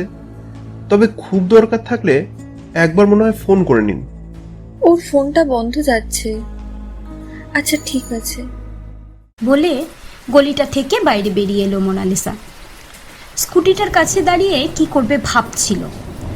হঠাৎ দেখে বাস থেকে একটা ছেলে নামছে। মোনালিসা প্রথমটা বুঝতে পারেনি, হয়তো ওর অবস্থার জন্য। পরে ভালো করে ওর দিকে লক্ষ্য করে ধরে প্রাণ ফিরে পেল মোনালিসা। অনিকেত বাস থেকে নেমে এদিকে আসছে। কিন্তু এ কি অবস্থা ওর? গোটা গা ভেজা, নীল জিন্স প্যান্ট কাদা মাখা, শার্টের বোতাম অর্ধেক খোলা। চুলগুলো কাক ভেজা হয়ে সব কটা সামনে চলে এসেছে। নিচের দিকে একদৃষ্টে তাকিয়ে খোঁড়াতে খোঁড়াতে গলির দিকে এগিয়ে আসছে। অনি, এই কি অবস্থা তোমার? মোনালিসার গলাটা শুনতে পেয়ে একবার নজর তুলে তাকালো সে। কোথায় ছিলে এতক্ষণ? এ কি অবস্থা করেছো অনি? তোমার জন্য কত চিন্তা হচ্ছিল জানো? সরে যাও। লিসার কথা অসম্পূর্ণ রেখেই অনিকেতকে সরে যেতে বলল। কি? I said leave me. অনিকেতের এরকম আচরণে মোনালিসা কিছুটা হকচকিয়ে গেল। কি হয়েছে তোমার? আমায় বলো, আমি সব ঠিক করে দেব। সব ঠিক করে দেবে? যেমন করে নিজের অপরাধটা চাপা দিয়েছো, অর্থ বলে। অপরাধ? কি অপরাধ করেছি আমি? এসব কি বলছো তুমি? আমি তো কিছুই... বুঝতে পারছো না? না, মিথ্যুক, চিটার একটা। এতদিন ধরে আমার সঙ্গে শুধু নাটকই করে গেলে। একটা সাদাসিধে ছেলে পেয়ে আমাকে আমাকে সব কিছু লুকিয়ে গেলে। কিন্তু আর না, তোমার সব নাটক আমি বুঝে গেছি, তোমার সব ইতিহাস আমি জেনে গেছি। মোনালিসার বুকের মধ্যে হঠাৎ ঝড় ওঠার আগের একটা নীরবতা বিরাজ করলো। কাঁপা গলায় ও জিজ্ঞাসা করলো, কি জেনে গেছো তুমি? আমি জেনে গেছি তুমি বিবাহিত। তার থেকেও বড়, তুমি একটা বিধবা, একটা মার্ডারার। নিজের স্বামীকে খুন করেছো তুমি। তুমি একটা খুনি, একটা খুনি তুমি।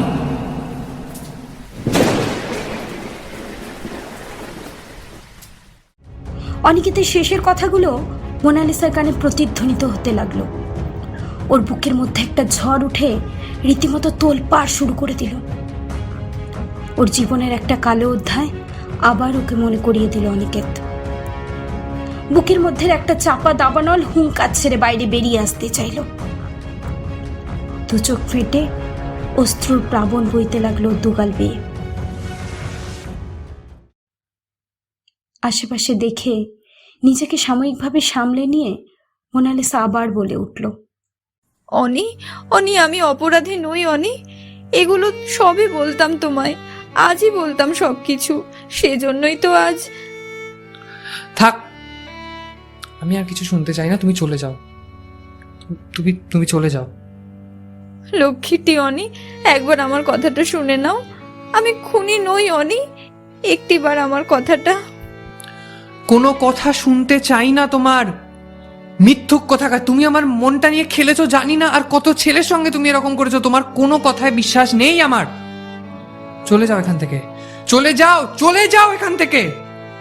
এরকম ভাবে তাড়িয়ে দিও না অনি, প্লিজ। একটিবার আমাকে বলতে দাও, একটিবার, শুধু একবার আমার কথাটা শুনে নাও। দাঁড়াও, চলে যেও না অনি, অনি। অনিকেত সোজা হেঁটে চলে গেল। মোনালিসার দিকে একবার ফিরেও তাকালো না। ঝিরঝিরে বৃষ্টির মধ্যে গাল ভর্তি অশ্রুধারা নিয়ে মোনালিসা দাঁড়িয়েই থেকে গেল।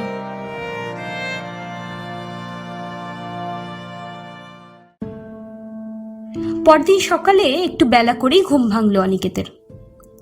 কিন্তু ঘুমটা ভাঙার পরই আবার একটা বিষণ্ণতার পাহাড় ওকে ঘিরে ধরল। মনে মনে ভাবলো, কেন যে ঘুমটা ভাঙলো? ব্যস্ত ছিল ঘুমিয়ে, অন্তত মন ভাঙার ব্যথাটা তো ভুলেছিল। সারা রাত কাঁদার পর বুকের ভেতরে নিভে যাওয়া কয়লার আঁচটা আবার টিমটিম করে জ্বলে উঠল। সহ্য করা যায় না এই ব্যথা। এতদিনে অনিকেত এত এত কবি, সাহিত্যিক আর ব্যর্থ প্রেমিকদের ব্যথাটা অনুভব করতে পারছে। মনটা অন্যদিকে নিয়ে যাওয়ার জন্য মোবাইল ফোনটা অন করলো। একটা সোশ্যাল সাইটে ঢুকতে যাচ্ছিল, হঠাৎ ফোনটা বেজে উঠল।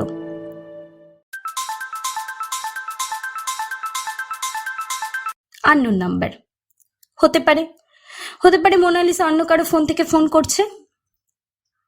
অনিকেত ফোনটা কেটে দিল। আবার ফোন এলো, আবার কেটে দিল, আরও দুবার। এবার সে ভাবলো, অন্য কেউ তো হতে পারে, ফোনটা রিসিভ করুক। মোনালিসার গলা শুনলে না হয় কেটে দেবে। কিন্তু আর ফোন এলো না। না পেরে ঘুরিয়ে কল করলো অনিকেত।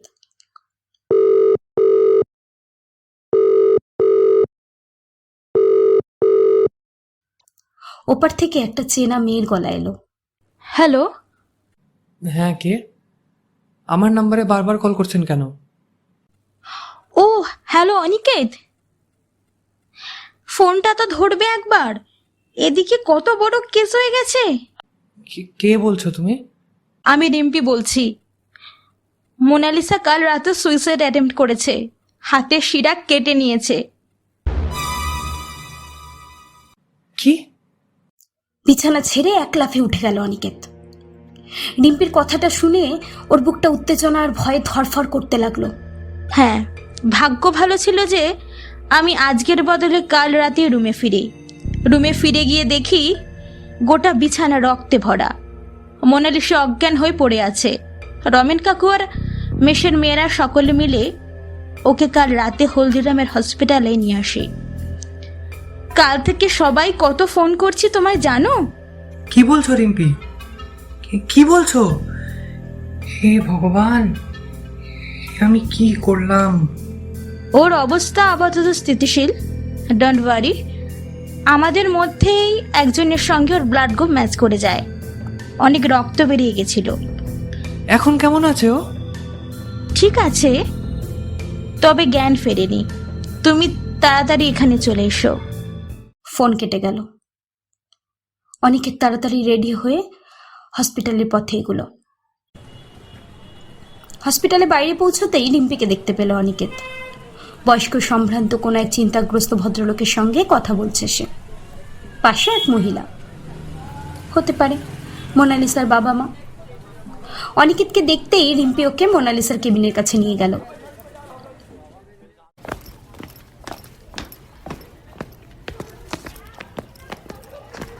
কেবিনের বাইরে ছেড়ে দিয়ে চলে গেল সে। অনিকেত আলতো করে দরজাটা ফাঁক করে ভেতরে প্রবেশ করলো। বেডে শুয়ে ঘুমোচ্ছে মোনালিসা। বাঁ হাতের কবজিতে মোটা ব্যান্ডেজ। ওর কয়রা আধবোজা চোখ দুটো থেকে বেরোনো শুকনো অশ্রুধারার চিহ্নটা অনিকেত ঠিক বুঝতে পারল। আস্তে করে ওর পাশের টুলটায় গিয়ে বসলো অনিকেত। বুক ফেটে কান্না আসতে চাইছে অনিকেতের। যত যাই হোক, মেয়েটাকে প্রাণ থেকে ভালোবেসেছে সে। আর ওর কথার জন্যই হয়তো আজ মোনালিসার এই অবস্থা। ওর কপালে একবার আলতো করে হাতটা বোলাতে গিয়েও ফিরিয়ে আনলো অনিকেত। হঠাৎ এক ঝটকায় চোখ দুটো খুলে ফেললো মোনালিসা। ধরফর করে ঘুম থেকে উঠে অনিকেতের হাতটা শক্ত করে ধরে উদ্বিগ্নভাবে মোনালিসা বলে উঠল, অনি, তুমি এসেছো? এ কি উঠছো কেন? শুয়ে থাকো, শুয়ে থাকো। এবার আমার কথাটা শুনবে তো অনি? আমি খুনি নই অনি। আমি হ্যাঁ, সব শুনবো, তুমি আগে শুয়ে পড়ো। অনিকেত মোনালিসাকে বেডে শুয়ে দিল। মোনালিসা বলতে লাগলো, তুমি অন্য কারোর কাছ থেকে ওগুলো শোনো তা আমি চাইনি অনি। কারণ সবাই পুরো সত্যটা জানে না। সবাই জানে না আমার জীবনের ওই অন্ধকার অধ্যায়টার কথা। আমার সংগ্রাম, বেঁচে থাকার লড়াই, সমাজের কুচক্ষু এড়িয়ে নিজের হারানো সম্মান ফিরিয়ে আনার লড়াইয়ের কথা। অনিকেত চুপ করে রইল। মোনালিসা বলে চলল, বাবা মায়ের খুব আদুরে মেয়ে আমি ছোট থেকেই যা চেয়েছি বাবা মা কোনোদিনও না করেনি। সেটা ভালোই হোক চাই মন্দই হোক, আমার জেদ আর ইচ্ছার কাছে ওদের হারতে হয়েছে। ছোটবেলার সেই দামি বারবি ডলটা কিনে দেওয়ার মতো ঠিক একই জেদ ছিল আমার। বিয়ে করলে অভিষেকের সঙ্গেই করব। এক বান্ধবীর বার্থডে পার্টিতে পরিচয়। জানি না কেন এত ছেলে থাকতে অভিষেককেই মনে ধরলো। কয়েকদিনের আলাপেই ওর প্রেমে পড়ে গেলাম। কোনো এক বিদেশি কোম্পানিতে ওয়েব ডিজাইনিং এর কাজ করত।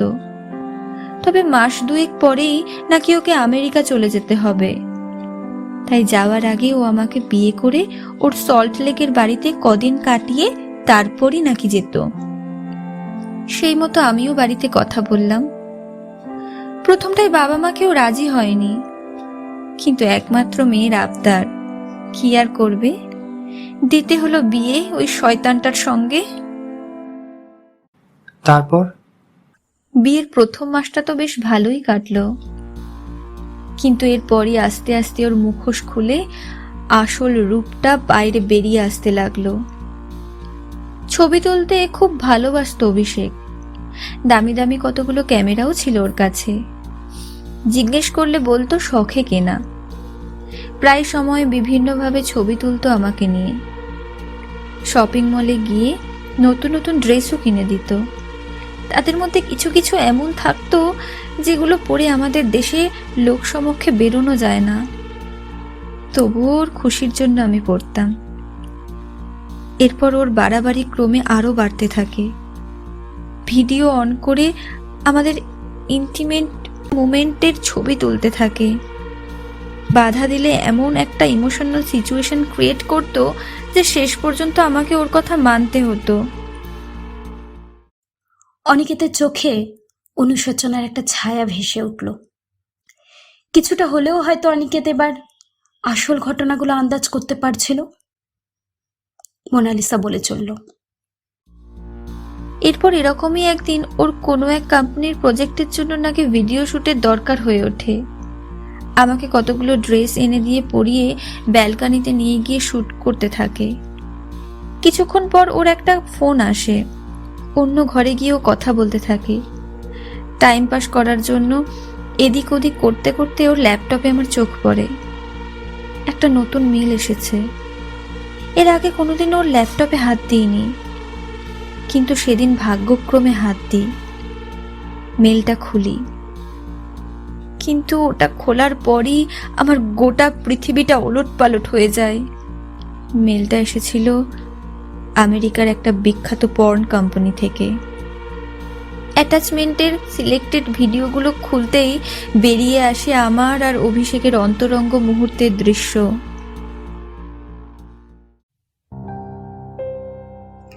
কথাগুলো বলেই মোনালিসার দু চোখ বয়ে বেরিয়ে এলো বহুকালের জমানো অবকুণ্ঠিত অশ্রুধারা। অনিকেতের চোখও ছলছল করে উঠল। অনিকেত মোনালিসার মাথায় একবার আলতো করে হাত বুলিয়ে দিল। দু চোখ সযত্নে মুছে দিল। মোনালিসা আবার বলতে লাগলো, এই দৃশ্যগুলি দেখে যেন পাহাড় ভেঙে পড়ল মাথায়। পরক্ষণে নিজেকে সামলে ওর কম্পিউটারের গোপন ফাইলগুলো খোঁজার চেষ্টা করি। বেরিয়ে আসে প্রায় 30-40 জন আমার বয়সী মেয়েদের ওই একই রকমের ছবি আর ভিডিও। এরপর আমার বুঝতে একটু অসুবিধা হয় না যে ওর আসল কাজটা কি। ছুটে যাই পাশের ঘরে, কিন্তু ওর ফোনের কথাগুলো শুনে আটকে যাই। কারো সঙ্গে আমার বিষয়েই কথা বলছিল। আরে না না, আর বেশি দিন লাগবে না, আর হয়তো মাসখানেক। আরে ও আমার জালে পুরোপুরি ফেসে গেছে রে। ওকে দিয়ে গোটা 10 আরো ভিডিও বানিয়ে নিতে পারলেই ব্যাস কেল্লা ফাতে। পাল্টা পাল্টা ভিউজ আনছে কিন্তু। হ্যাঁ রে, এই ওরা মেল করেছিল। নতুন ভিডিওটার রেসপন্স হয়তো কিছুক্ষণের মধ্যেই পাঠিয়ে দেবে। মাসখানেকের মধ্যে কাজ হাসিল হয়ে গেলেই একেবারে সোজা আমেরিকা।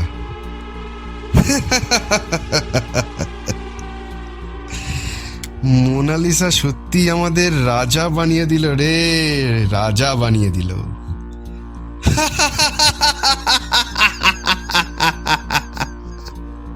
ও আমাকে ওখানে দাঁড়িয়ে থাকতে দেখে নেয়। আমি ছুটে আগের রুমটায় ফিরে যাই। ও আমার পেছনে ওই রুমে চলে আসে। আমি যে ওর ব্যাপার স্যাপার জেনে গেছি সেটাও বুঝে যায়। ও আমাকে বোঝানোর চেষ্টা করে। আরে আরে আরে আরে না মোনা, না না শোনো না, আরে ব্যাপারটা সেটা নয়। আর আরে তুমি ভুল বুঝছো। আচ্ছা আচ্ছা আচ্ছা আচ্ছা আচ্ছা আমার কথাটা শেষ করতে দাও, আমার কথাটা শেষ করতে, আমাকে এক্সপ্লেন করতে দাও পুরো ব্যাপারটা। আমার মাথায় তখন আগুন জ্বলছিল। কিচ্ছু বুঝতে চাই না, আমি কিচ্ছু শুনতে চাই না। তুমি আমার সর্বনাশ করেছো, আমার জীবনটা শেষ করে দিয়েছো তুমি। আমি এখনই চলে যাব। এক মুহূর্তও আর থাকবো না এখানে, এক মুহূর্তও থাকবো না। বোঝাতে না পেরে শেষ পর্যন্ত ও আমাকে গলা টিপে মেরে ফেলার চেষ্টা করে। কি করবি তুই? হ্যাঁ, কি করবি? পুলিশের কাছে যাবি, তাই না? পুলিশের কাছে যাবি, এক্সপোজ করবি আমাকে। তোর মতো কত মেয়ের ভবলীলা সঙ্গ করলাম, নিচে থাকলে তবে তো যাবি।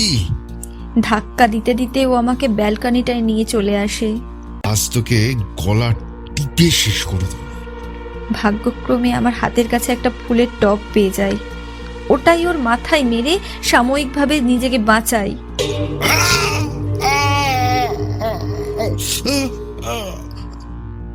মাথায় আঘাত পেয়ে নিজেকে সামলাতে না পেরে ও ব্যালকনির রেলিং ভেঙে 4 তলা থেকে নিচে পড়ে যায়।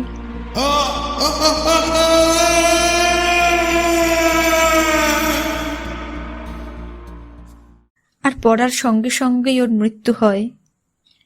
ঘটনাটা এতটাই আকস্মিকভাবে ঘটে যায় যে আমি হতভম্ব হয়ে যাই। কি করব ভেবে না পেয়ে ওর ক্যামেরার আর ল্যাপটপ নিয়ে ওখান থেকে পালিয়ে যাই। ব্যালকনির ওই ক্যামেরায় সেদিন সমস্ত কিছু রেকর্ড হয়েছিল। বাবার পয়সা নয়, ওই ক্যামেরা ও ল্যাপটপই কোর্টে আমাকে নির্দোষ প্রমাণ করতে যথেষ্ট ছিল। তারপর প্রায় 2 বছর কেটে যায় নিজেকে ফিরিয়ে আনতে। সেই 2 বছর আমার কিভাবে কেটেছে প্লিজ জিজ্ঞেস করো না। কথাগুলো বলেই মোনালিসা চোখ বন্ধ করলো। ওর 2 চোখের বহমান অশ্রুধারা মুছতে মুছতেই অনিকেত বলে উঠল, আমি সত্যি কত বড় পাপী। কাল একবার যদি তোমার কথাগুলো শুনে নিতাম, আজ তোমার এই অবস্থা দেখতে হতো না লিসা। দিদির কথাগুলো চোখ বুঝে না বিশ্বাস করে একবার যদি যাচাই করতাম। ছি, আমার এই অপরাধ ক্ষমার যোগ্য নয় মোনালিসা, আমার এই অপরাধ ক্ষমার যোগ্য নয়। মোনালিসা চোখ খুলল। চোখ দুটো মুছে মুখে কিছুটা হাসি আনার চেষ্টা করলো। 2 বছর আগের ঘটনার পর থেকে একরকম পাথরই হয়ে গিয়েছিলাম। পুরুষ জাতিটার উপর রীতিমতো ঘৃণাই জন্মে গিয়েছিল মনে। কিন্তু কলেজে প্রথম যেদিন তোমায় দেখি, কেন জানি না তোমার মধ্যে আলাদা কিছু একটা খুঁজে পেয়েছিলাম। কেন জানি না তোমার মধ্যে মনের মানুষটাকে খুঁজে পেয়েছিলাম সেদিন। তবে বহুবার আটকেছি নিজেকে। বিশ্বাস করো অনেকে, আমি চাইনি তোমার সঙ্গে জুড়ে গিয়ে তোমার জীবনটাকে নষ্ট করতে, কিন্তু পারিনি। তাই কাল সবকিছু বলবো বলেই তোমাকে। আর কিছু বলতে হবে না লিসা, অনেক বড় অন্যায় করেছি আমি তোমার সঙ্গে। আমি তোমার অপরাধী, ক্ষমা করে দাও প্লিজ, আমায় ক্ষমা করে দাও লিসা।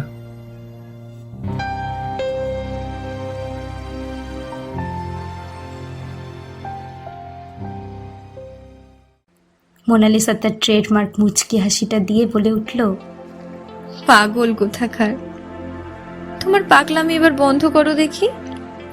মোনালিসা 2 হাত বাড়িয়ে দিল অনিকেতের দিকে। অনিকেত আর দেরি না করে জড়িয়ে ধরল তার মোনালিসাকে। যেন সমুদ্র আর আকাশ মিশে গেল ঈশ্বরের অপরূপ মহিমায়। নিষ্পাপ ভালোবাসার এক মধুর ও চিরন্তন আলিঙ্গনে হারিয়ে গেল ওরা দুজনে।